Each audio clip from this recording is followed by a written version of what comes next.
সালাউদ্দিন আহমেদ র এজেন্ট। এখন প্রশ্ন হচ্ছে কেন এবং কিভাবে সালাউদ্দিন আহমেদ র এজেন্টে পরিণত হলো? আসলেই কি তিনি র এজেন্ট নাকি গুজব? বিএনপির স্থায়ী কমিটির সদস্য সালাউদ্দিন আহমেদ শেখ হাসিনা সরকার ক্ষমতা থাকাকালীন তার গুম হওয়া ও ভারতে যাওয়া নিয়ে নানা প্রশ্ন উঠেছে বিভিন্ন মহলে। 10 মার্চ 2015 বিএনপির মুখপাত্র সালাউদ্দিন আহমেদকে গুম করা হয়। এর প্রায় 2 বছর আগে 17 এপ্রিল 2013 বিএনপির সাংগঠনিক সম্পাদক ইলিয়াস আলীকে গুম করা হয়। ইলিয়াস আলীকে গুম করে মেরে ফেললে সালাউদ্দিন আহমেদকে মেরে ফেলা হয়নি, বরঞ্চ গুমের 61 দিন পর তাকে ভারতের শিলংয়ে পাওয়া যায়। এরপর টানা 10 বছর তিনি ভারতেই অবস্থান করেন এবং হাসিনার পতনের পর তিনি দেশে আসেন। এখন প্রশ্ন হচ্ছে ইলিয়াস আলীকে মেরে ফেললেও তাকে কেন মেরে ফেলা হয়নি? তিনি কি মৃত্যু ভয়ে নাকি স্বেচ্ছায় রয়ে যোগ দেন? দলের স্বার্থে নাকি হানি ট্র্যাপে ব্ল্যাকমেইল হন, নাকি রয়ের টাকা খেয়ে র এজেন্টে পরিণত হন? সবগুলো প্রশ্নের উত্তর মিলবে র অ্যাকচুয়ালি কিভাবে কাজ করে সেই প্যাটার্ন দেখলে। র মূলত 4টি উপায়ে তাদের টার্গেটকে ঘায়েল করে। প্রথমত টাকার লোভ দেখায়, দ্বিতীয়ত হানি ট্র্যাপ করে, তৃতীয়ত ক্ষমতায় বসানোর লোভ দেখায়, চতুর্থত ভয় দেখায় তথা হত্যার হুমকি দেয়। সালাউদ্দিন আহমেদের ক্ষেত্রে হয়তোবা ক্ষমতার লোভ বা হত্যার হুমকিটাই বেশি কার্যকর হয়। তাকে গুম করে টানা 61 দিন আয়নাঘরে রাখা হয়েছিল। সেখানে তাকে ফিজিক্যাল এবং মেন্টাল টর্চার করা হয়। কাবু করতে গিয়ে হয়তোবা ইলিয়াস আলীকে কীভাবে গুম করে মেরে ফেলছে সেই ভিডিও অডিও অথবা গল্প বলে ভয় দেখিয়ে তাকে বশ করে। সালাউদ্দিন আহমেদ কি ভয় এবং ক্ষমতার লোভে রয়ের ফাঁদে পা দিয়েছে? তিনি কি সত্যিই র এজেন্ট? এর উত্তর পাবেন হাসিনা পরবর্তী সালাউদ্দিন আহমেদের এই 9 মাসের কার্যকলাপ।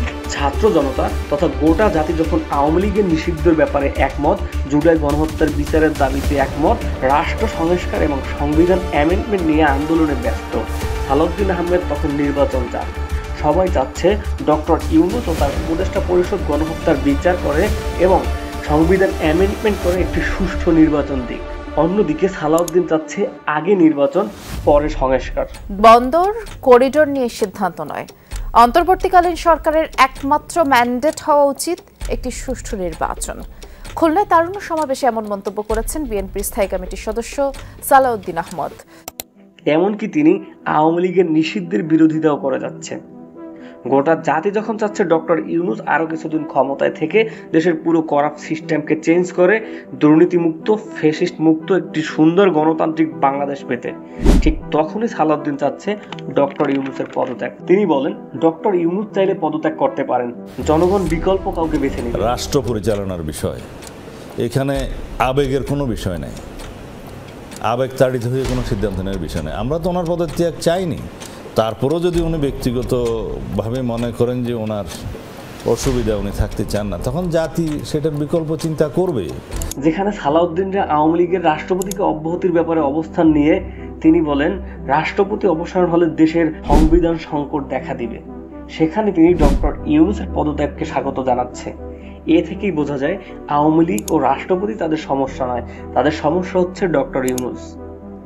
ভারত ও আওয়ামী লীগের একমাত্র শত্রু ডক্টর ইউনূস। ডক্টর ইউনূস এমন একজন ব্যক্তি যার জন্য না পারতেছে ভারত কিছু করতে, না পারতেছে আওয়ামী লীগ পুনরায় ফিরে আসতে, আর না পারতেছে বিএনপি ক্ষমতায় যেতে। সালাউদ্দিন আহমেদ পড়েছেন মহাবিপদে, তিনি করেন তো কি করেন? তাই তিনি বাধ্য হয়ে ভারতের সুরেই কথা বলতেছেন। ভারত, আওয়ামী লীগ এবং বিএনপির একমাত্র শত্রু এখন ডক্টর ইউনূস।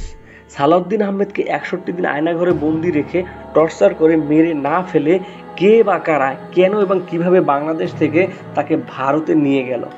তিনি কি টর্চার সহ্য করতে না পেরে রয়ের কাছে আত্মসমর্পণ করেছেন, নাকি ক্ষমতা এবং টাকার কাছে নিজের আত্মাকে বিক্রি করে দিয়েছেন? 10 বছর অন্য দেশে নির্বাসন কাটিয়ে দেশে আসলেন, গুম কমিশনে গিয়ে দেখা করে বিবৃতি দিয়ে আসলেন, এখন পর্যন্ত কেন মামলা করেননি? মামলা করলে থলের বেড়াল বেরিয়ে আসবে, প্রভুরা নারাজ হবে, এজন্যই কি মামলা করেননি? তাহলে কি সত্যিই আপনি র এজেন্ট? যদি র এজেন্ট না হন তার জবাবদিহিতাও আপনাকেই করতে হবে।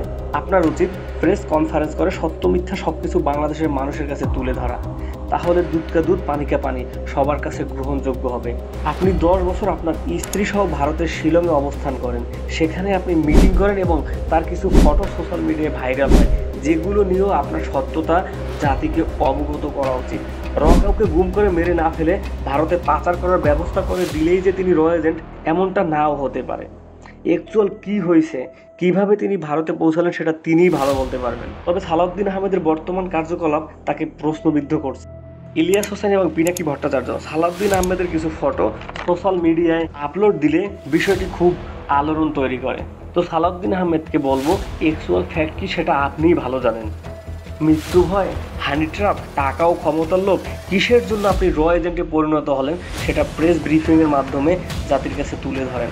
জাতি আপনাকে ক্ষমা করেও দিতে পারে, কেননা গুম হওয়া, আয়নাঘরে ব্রুটাল টর্চার সহ্য করা, গান পয়েন্টে জীবন বাঁচাতে নো অপশন, জয়েন র অ্যান্ড সেভ লাইফ।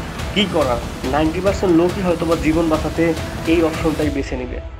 আর যদি এসব এলিগেশন ভিত্তিহীন, বানট এবং গুজব হয় সেটাও জাতিকে জানাবেন।